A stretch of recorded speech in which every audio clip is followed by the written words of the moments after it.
Hi everyone, welcome back. I hope you're doing well.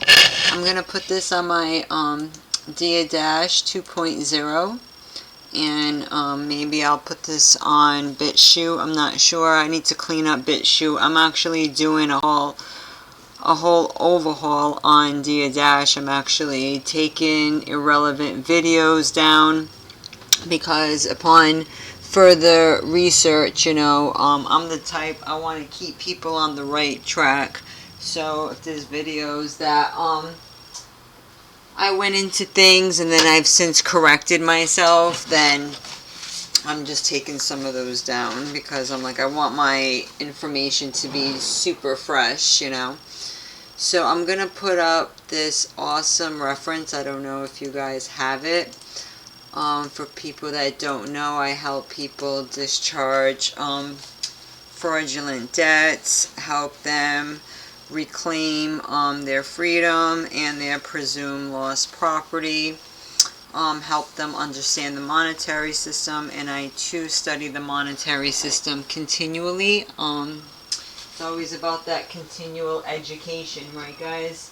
You always want to make sure you're always refining your skills. And we're dealing with, a lot of people don't realize that we're not dealing with real money. We're dealing with currency and the law of security instruments and negotiable instruments. I try to be careful because I was banned. A lot of amazing people are online teaching this topic. And right now I'm on a 2-week strike for exposing a little bit of the financial tyranny. I know people are doing different processes and they ask me for different templates.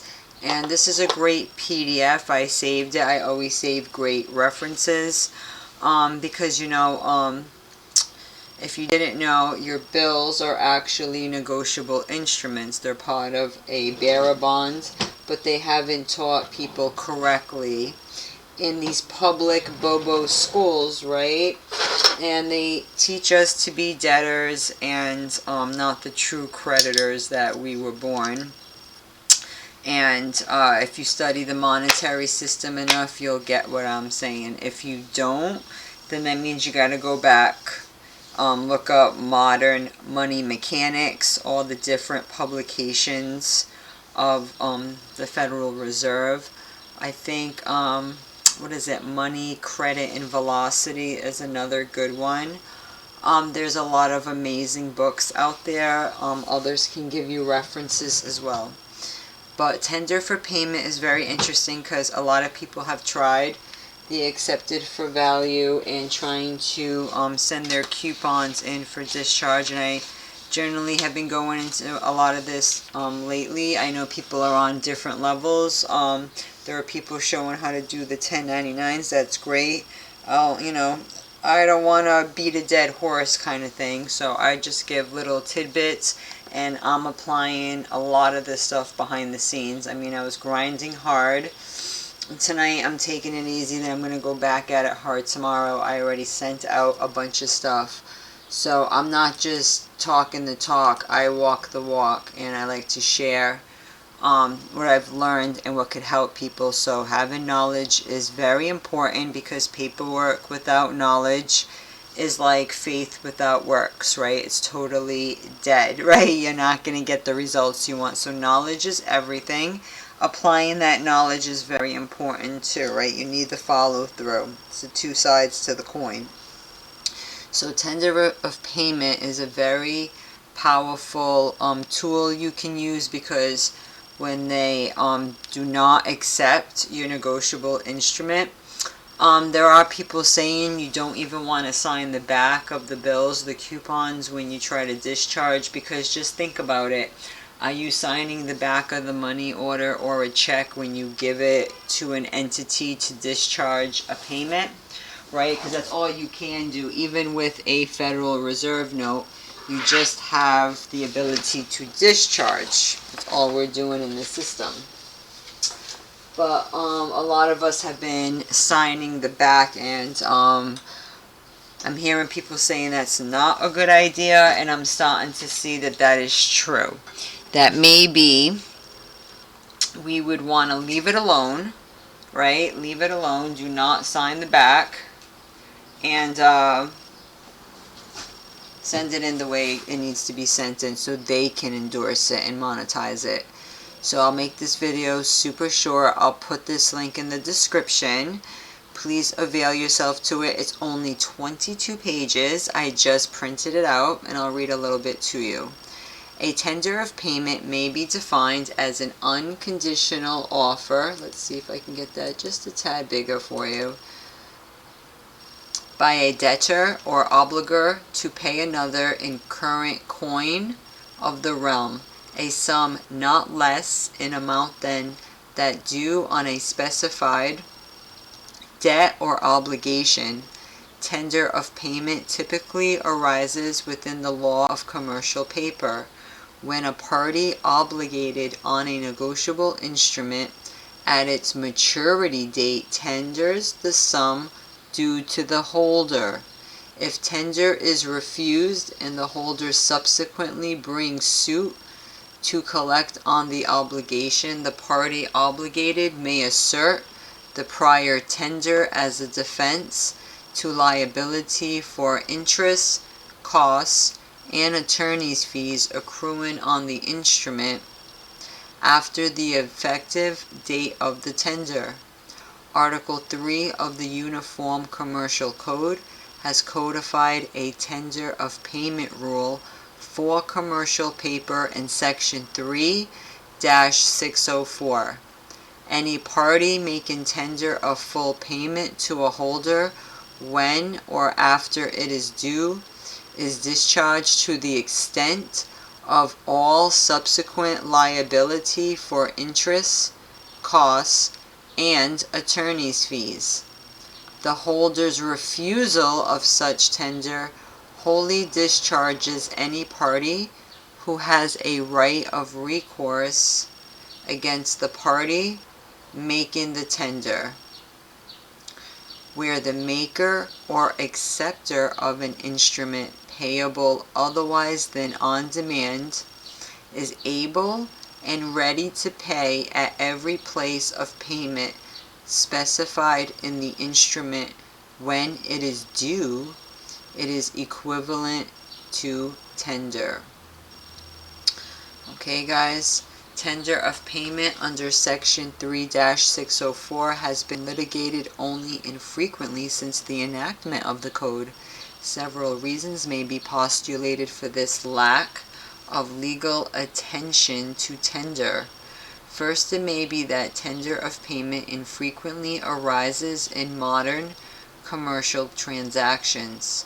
As will be seen, tender only becomes an issue when the holder delays collection of the instrument after it matures and the party obligated on the instrument desires to stop the running of interest and costs on the obligation.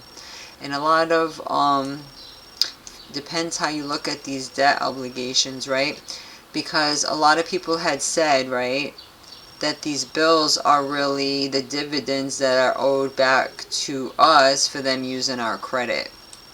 So it's very interesting, but it's assigned to that account, and regardless, it has all the elements of a check or a money order.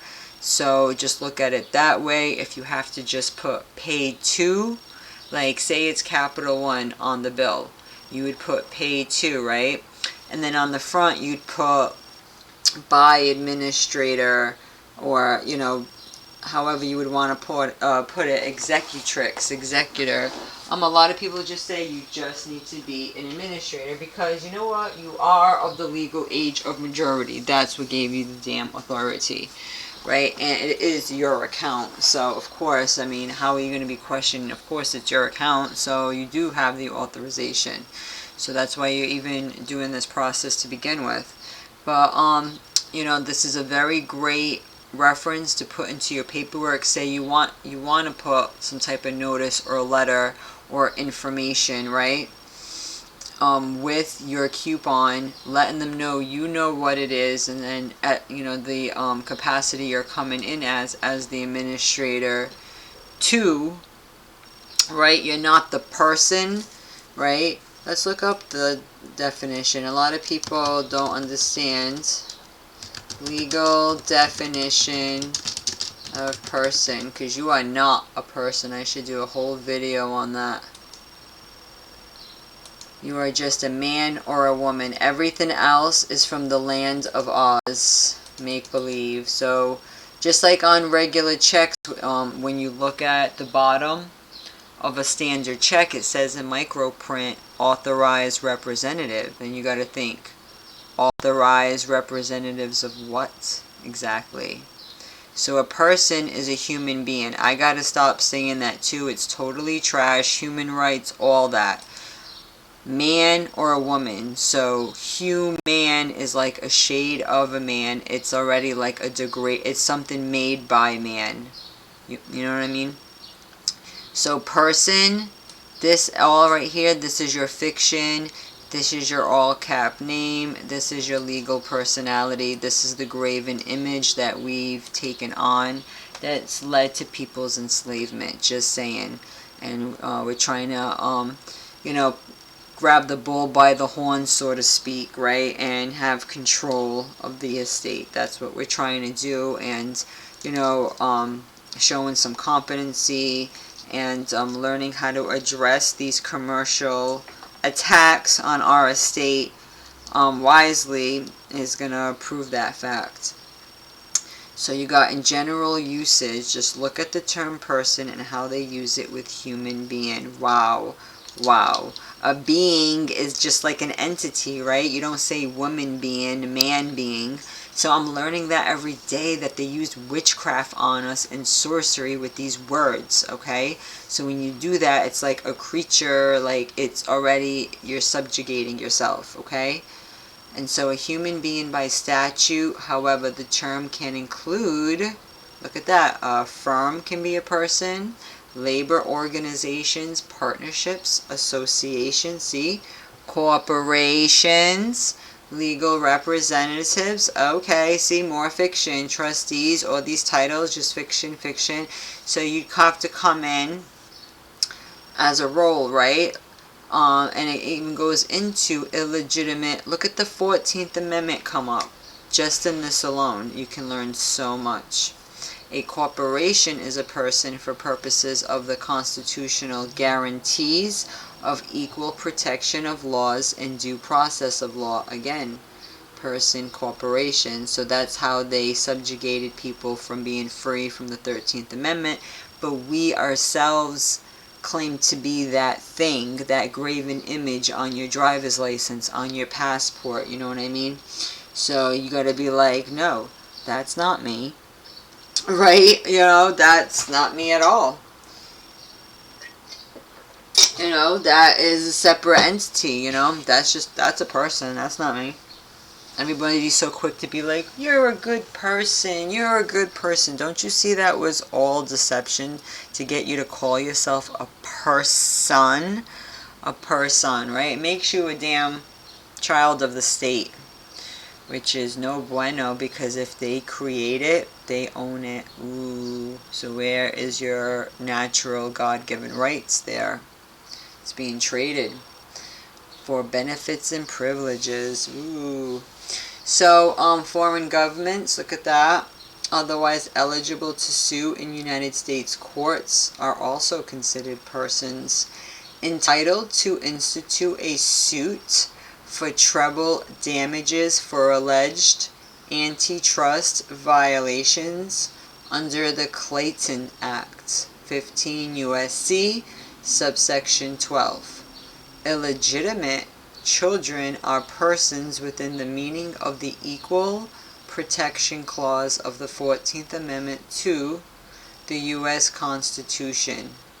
The phrase interested person refers to heirs, devisees, so these are all considered titles too, spouses, creditors, beneficiaries, and any others having a property right. Just think, that's what we're getting. This is your property rights in or claim against.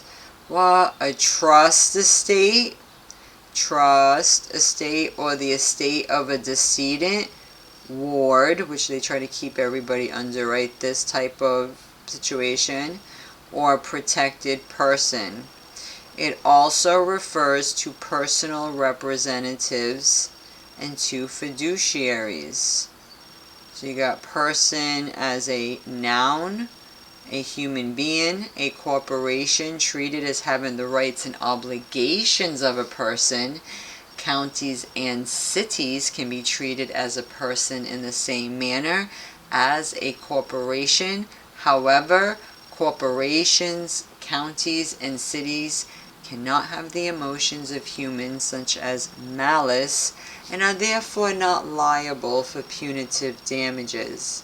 Exactly, just like that person in your license. How can it be liable when it's not you? When it's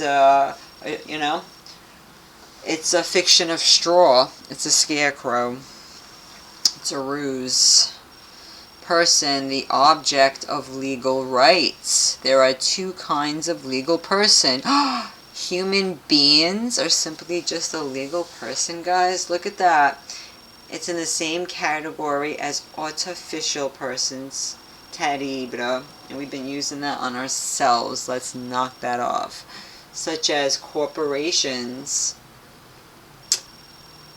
A partnership in England is not a separate legal person, but in Scotland it's said to have a quasi-personality. Can really go into it. It also means that it's applied to men, women, and children who are called natural persons. In law, look at that, man and person are not exactly synonymous terms. Remember that. Any human being is a man, whether he be a member of society or not, whatever may be the rank he holds. Be careful conflating the two, human and a being. Man or woman, that's what the Bible says. Or whatever may be his age, sex, a person is a man considered according to the rank he holds in society, with all the rights to which the place he holds entitles him and the duty which it imposes. First Bouvier, I think, institution. It is also used to denote a corporation, which is an artificial person. But when the word persons is spoken of in legislative acts, natural persons will be intended, unless something appear in the context to show that it applies to artificial person. Natural persons are divided into males or men and females or women. Men are capable of all kinds of engagements and functions unless by reasons applying to particular individuals. Women cannot be appointed to any public office nor perform any civic duties except those which the law specifically declares them capable of exercising. At the Civil Code of Lewis. There are also sometimes divided into free persons and slaves. Free men are those who have preserved their natural liberty, that is to say, who have the right of doing what is not forbidden by the law. A slave is one who is in the power of a master to whom he belongs. Remember that when they come and take your children, or when you try to discipline your children and they say, I'm going to call my real daddy, the state. Slaves are sometimes ranked not with persons but things, but sometimes they are considered as persons. Of course, they go into these type of deals. A Negro is in contemplation of law, a person. It's all 14th Amendment talk. Divided into legitimate. So you think it's talking about men and women? says right here, the object of legal rights. The object. Interesting. And it also talks about corporations. So you got the lowercase and the, even though if it's an object or a noun, human being, it's still a degradation for man and woman, and very corporate terms, guys. A lot of corporate terms. Where's my little stuff I got for you? My tender of payment. I had that up for you. I'll put this in tender of payment under UCC section 3-604, a forgotten defense. Not a long read, guys, at all. Where are we at? 20 minutes. Not a long read at all. I won't bore you to tears by going through the whole documents. You have it for yourself. This is stuff that you need to back up and save and have a healthy understanding. I just printed it out. So, yep, you know, the best time to read, believe it or not, is while you're eating. A lot of people like to plop their ass on the couch and mindlessly, you know, I know if you're eating something messy with your hands, I get it, like it's tacos, it's different. But if you can eat something, like if you can have it out where you're not touching it, the best thing to do while you're eating is reading. You'd be surprised how much you really get into it while you're eating. And you'll really absorb the information really well. I mean, reading at any time is good, but you know what I mean. But this is to help people be a little bit more versed in what's going on. I like putting videos like this and holistic vids, so I'm going to kind of do like a whole remodel of my channels and just clean it up a little bit. Put stuff that is more relevant today. A lot of people are waking up to this truth, guys, and people are sick of being pressed and stressed. You think you understand the monetary system. If you don't, if none of this stuff resonates with you, then you have no idea. And a lot of people are hurting. You see that the prices are all over the place. But if you understand the monetary system a little bit better, it won't be so scary.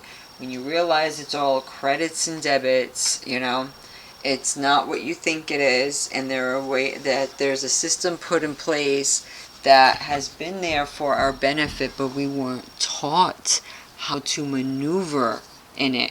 But you notice there are other groups that they're put in special schools, or they're taught privately how to do certain things, and by a certain age they're thriving really well.